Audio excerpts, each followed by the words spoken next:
Hey everyone, I have a story for you today that feels like something straight out of a movie. It's about revenge, a toxic workplace, and a series of phone calls that unraveled a tangled web. So, let's dive right in. It all started back in 2004 when I got my first mobile phone. Picture this, a bulky second-hand Nokia, not the fanciest, but it was mine. I was determined to buy a new phone with my own money one day. Fast forward to college, where I had a grueling 2-hour commute every day. After excelling in high school and snagging some awards, I finally got enough cash to buy a shiny new Sony Ericsson K300i. Little did I know, this phone came with a dark secret. Just 3 days in, I started receiving calls for a guy named Bitsa. I blocked those calls, thinking it was just a fluke. But as time went on, I realized this was a persistent issue. The number had belonged to him for 2 decades, and I was now stuck with this relentless stream of calls about his financial troubles. When I graduated and landed my first job in 2009, I thought I had left that phone drama behind. But then I found myself on a new project with a notorious manager named, you guessed it, Bits. I had no idea at the time that this Bits was actually Bitsa, the guy whose calls I had been dodging for years. Now let me tell you about Bits. He was a nightmare. The moment you stepped into the office, it was like entering a war zone. Emails flooded in, each more urgent than the last.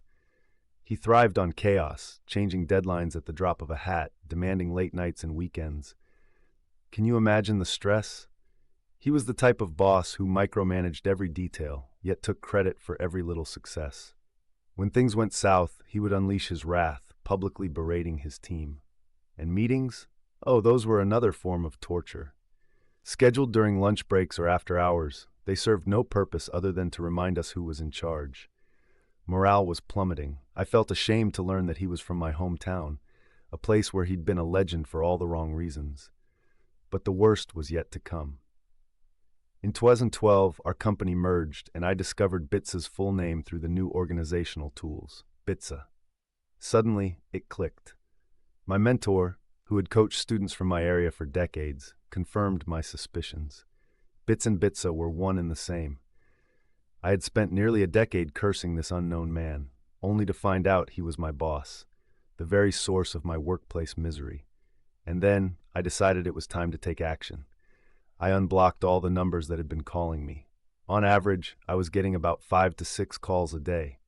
But after unblocking around 150 numbers, that number skyrocketed to 15 to 18 calls daily. I had a new strategy.